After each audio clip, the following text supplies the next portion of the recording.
Ladies and gentlemen, welcome back to Driven Wyld. Today we are talking about zone exit bonus on Doordash. So going through my normal research on Doordash and other platforms, sometimes you stumble upon things you wouldn't see without someone else pointing it out. Recently, your driver Mike found out about zone exit bonuses on Doordash, and I was excited for a lot of people about this. Until I did some research, and then suddenly I realized why I didn't hear about it sooner. So in this video, we are talking about everything that you must know about zone exit bonuses on Doordash, what they tell you versus how it actually is, and everything in between. But before we do that, let's go over a quick disclaimer. The content of this video does not contain as never intended to be legal, business, financial, tax, or health advice of any kind. This video is for entertainment purposes only. It is advised that you conduct your own research and consult qualified professionals before applying anything you find online. I also want to be clear that everything that we're going to be going over is very market dependent, and what applies to me in my market may not apply to you. So with that said, let's get started. First thing I want to point out may seem obvious, but as per many of the pilot programs on Doordash, there are no help pages on the website available on this subject as of this recording. And when this happens, we obviously go to the most reliable source of information, Reddit, the only available image.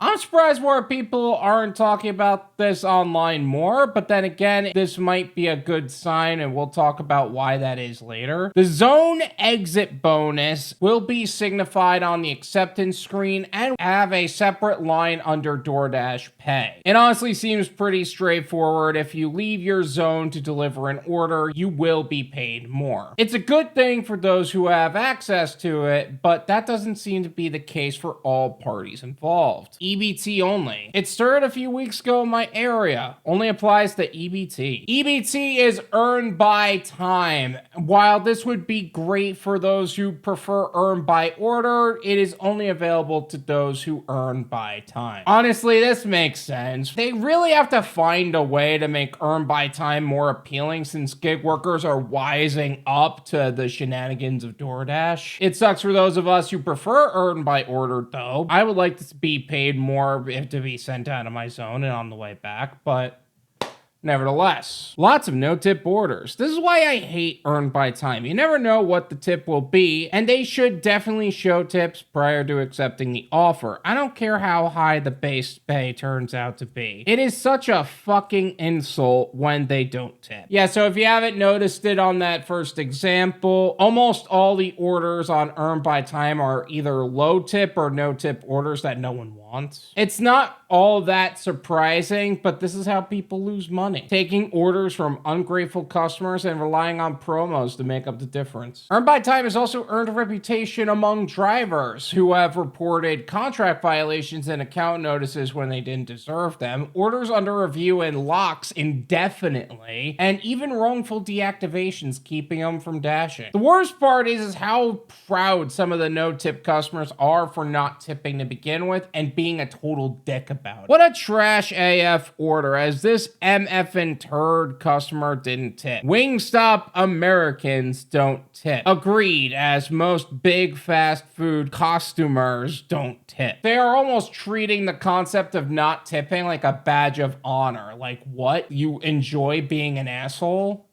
Okay. Still not as good as multi-apping. Look, regardless of your opinions on DoorDash, earn by time, or any other method of earning on these platforms, it's really not as good as multi-apping. Making sure that you will always have some kind of money coming in through various platforms is still the most effective way to earn. That means you have multiple apps you can access for yourself within a diversified gig portfolio. That means you have an exit strategy, as the gig economy is an income bridge, what would be a long-term goal and not the goal. And that way, you won't even want to turn on an earn by time mode. You could just earn per order on all the platforms and you'll make even more for your time. One of the many things that can be accomplished in the Driven Wyld Discord server. The Driven Wyld Discord community is exclusive for gig workers looking to expand their knowledge and expertise in their self-employment and entrepreneurial journeys. I've partnered with high-level professionals to bring you some of the most exclusive benefits based on your personal needs as a gig worker. Exclusive exclusive professional opportunities and gig postings, more live streams with high-level professionals in our industry, educational systems designed to help you build your own dispatch company, as well as other scalable opportunities. Driven Wyld is also kicking off its dispatching for beginners course, and we are changing the game and transforming how businesses serve customers and how gig workers get more opportunities. So whether you're a gig worker looking for more opportunities to earn, or an exit strategy because the gig economy is an income bridge to what would be a long-term goal and not the goal, and you would like to see something with more growth potential and scalability, there is something here for you. Check the link in the description to get started with making the most amount of money in the least amount of time and in the safest possible way. We are excited and looking forward to helping you secure your financial future. Thank you so much for watching. I really appreciate it. As always, make sure to hit the like button, subscribe if you're new, and I'll see you guys next time.